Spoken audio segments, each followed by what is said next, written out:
No. No, stay where you are. Do not break the stillness of this moment. For this is a time of mystery. A time when imagination is free and moves forward swiftly, silently. This is the haunting hour.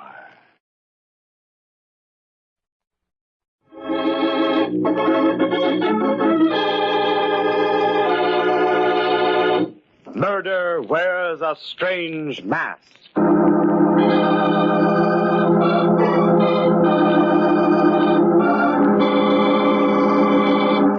Every highway and byway is destiny's trail, and where it leads and what lies ahead is destiny's secret. Down a dark road speeds a car, bearing in it two who are destiny's children. Oh, they don't know it. To themselves, they are two people on their way to a masquerade ball. Steve Raymond and his fiancée, Marcia Phillips, heading for an evening of gaiety and laughter. But they are destined to spend a strange, macabre evening in fear. For one of the guests at the masquerade is death. You're rather fetching in your gypsy costume, Marcia. In a moment, I'll be tempted to read your mind. Well, there isn't much I can hide from you, darling. Your womanly instincts are quite remarkable. Especially where Joan Williams is concerned? Oh, now look here, Marcia. I must admit this magician's disguise of mine isn't too effective. For one thing, it hasn't helped me to change your disposition. Steve. But if you will, my dear, please try to check your suspicions at the door. Fortunately, we're not married as yet, and Ben Carter's masquerade promises too good a time for you to spoil. At the risk of being stubborn, dear, I'm curious to know what you see in her. Or perhaps you can tell me why Roy Benson is still madly pursuing her. I guess he never stopped loving her. He was her first husband. Just the same, Steve, dear. If I so much as see you go near her tonight, I might be tempted to drop a potent mixture in the punch bowl. Oh, be careful with your predictions, darling. You're a gypsy fortune teller tonight, and I'd rather not see you proven accurate. That's up to you, Steve. You're a little early with your masquerade, Marcia. Wait till we get to Ben's place. Then you can feed strychnine to Joan Williams and all my other loves.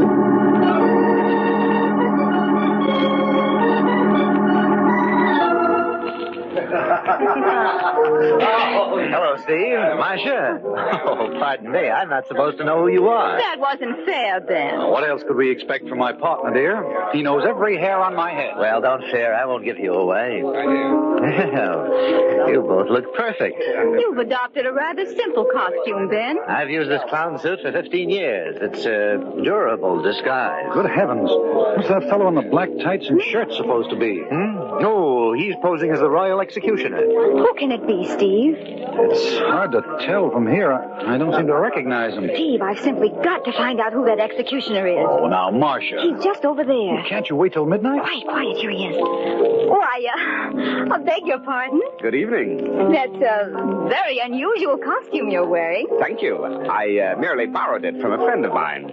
I hope it's effective. Your voice, it's quite familiar. Oh, now, Miss Phillips, don't you recognize Steve Raymond's rival for Joan Williams' hand? Roy Benson. Of course. I follow Joan everywhere, and especially on a night such as this. I couldn't resist seeing her dressed as Cinderella. And in a very charming costume, too, no doubt. Oh, but naturally, my wife, I beg your pardon, my former wife, has a talent for being beautiful. Now, what sort of executions do you have a hand in, Roy? Oh, no special method, Steve. I've really no preference. Hush, gentlemen. The dream approaches. Cinderella. Oh, my, what a charming trio. A magician, a gypsy, and an executioner. You're looking lovely, my dear. Thank you, Roy. How are you, Marcia? I don't know. As yet. How are you, Steve, dear? Looking for a glass slipper, Cinderella? And perhaps a way to break our engagement. Perhaps. Quiet, everyone. Ben's getting ready to speak. Ladies and gentlemen of the masquerade, As master of the revels, I welcome you to the ball.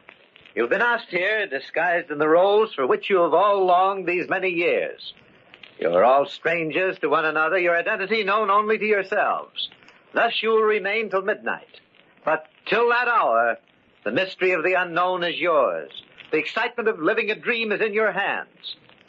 I see a magician here, a peasant, a statesman, a clown such as myself, and, oh, there's Cinderella, who at midnight will find that dreams must end. But until the clock strikes, give yourselves to music and wine and dancing.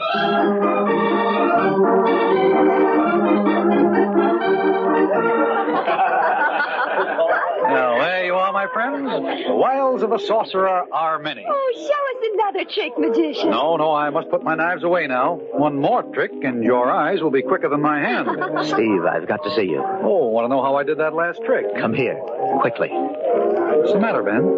There's something upstairs I want you to see. Can't it wait? You had better come now. Whatever it is, you're guarding it like a state secret.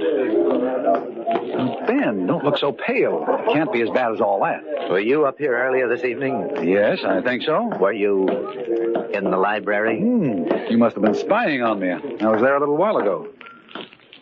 Where are we going? To the library.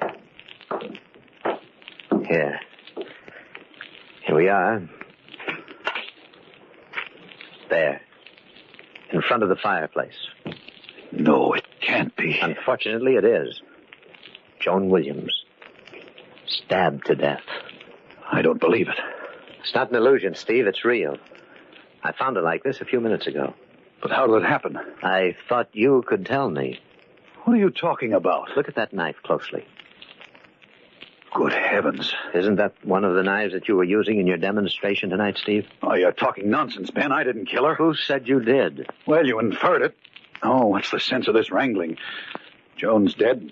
I didn't do it, but I want the man who did. There's a set of prints on the knife handle, Steve. If they match yours, well, that's the answer. You're pretty well convinced that I murdered her, aren't you, Ben? We'll let the police decide that. I'm going to call them. Well, no, you can't, Ben. You've got to give me a chance first. No? What do you mean? I swear to you that I didn't do it, Ben. Now, you've got to let me find who did. Just a few hours, that's all I need. Just till midnight. All right, Steve. Till midnight, then.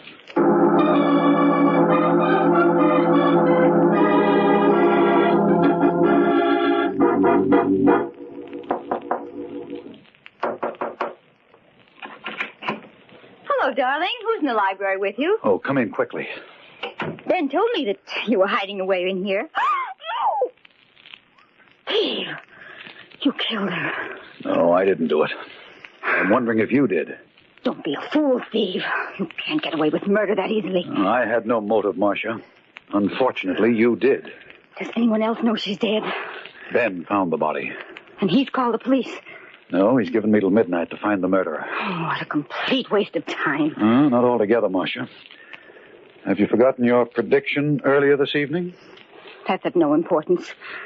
I'll admit I'm glad she's dead. But my wishing it didn't put that knife in her back. That remains to be seen, darling. Let's get it over and said with, Steve. I hope you're guilty. I hope they hang you. You've treated me like a fool. You've asked for everything you're going to get. I didn't know you could be so vicious, Marcia. I only hope that I'll be able to testify against you. Thank you, my sweet. I'm not interrupting, am I? No, I'm leaving. Good luck, Steve. Don't go too far away, Marcia. You might be very helpful to me. I'll be here when the police come. So long, Marcia. Well, we both lose, Roy. Yes, so Ben told me. He also said he thinks you did it, but I don't agree. Thanks. But how about some evidence? Haven't you any ideas at all? No, but that executioner's costume of yours worries me. I'm sorry, Steve, but this is my night off. My record's as clean as yours. How about Ben? I can't figure out a motive for him. Well, he's my business partner. He might be trying to pin this on me. Very weak, old pal. Did you have a motive? Well, I wanted her to marry me again, but she refused. Said she was waiting for you to make up your mind. The police could claim I killed Joan to get her out of the way. Oh, they'll dream up some motive. I tell you what I'll do, Steve. I'll come in with you. I don't think you did it, and I've as much a stake as you in finding the murderer. Thanks, Roy. But we've got to work fast. I want to talk to Marcia. She had a pretty good motive for killing Joan. Yes, jealousy is still fashionable, Roy. That's a good lead. You'd better quiz Ben. See what you can find. He's been pretty anxious to call the police. I wonder what he's hiding. Suppose you rattle a skeleton or two in his closet, Steve. Maybe we'll come up with a murderer.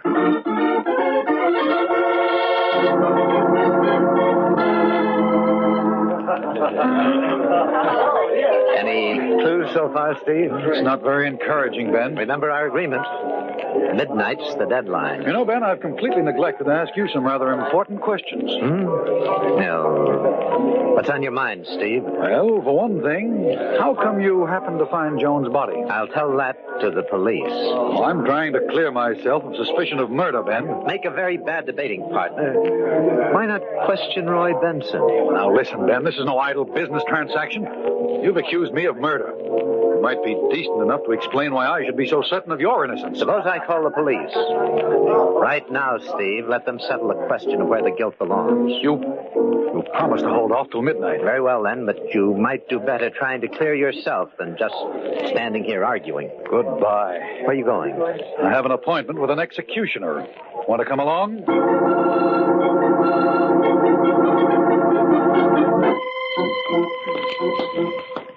Is Roy waiting in the library? Yes.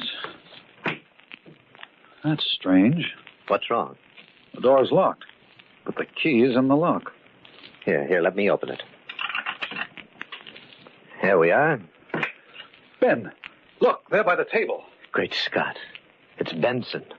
We're too late. He's dead. It's horrible. The bullet did a thorough job. Strange we didn't hear the shot. I used a silencer. It's still on the gun. No, don't touch it, Ben. Leave it for the police. I want to apologize, Steve. You're completely innocent. How do you know? Well, it's obvious now. Roy killed Joan probably because he was incensed at her refusal to marry him again. Then he committed suicide at the realization of what he'd done. Well, that's a logical explanation, Ben, and it clears me completely, but I can't accept it. Why not? Because Roy didn't commit suicide. Steve, look at the layout of the room yourself. The gun's in his right hand. He was shot in the right temple. And the body of his victims beside him. Very neat deduction, but you left out the one flaw. What's that? The door to this room was locked from the outside. Obviously, death was instantaneous. If Roy had shot himself, he couldn't have locked the door from the other side. Yes, you're right. I unlocked that door myself. Yes, Roy Benson was murdered, and the killer must have been frightened away while he was locking the door. Then you're still implicated. But it's a rather gruesome joke on you. Somebody killed the executioner. A murderer has a sense of humor. Fine. Maybe my laugh's coming up.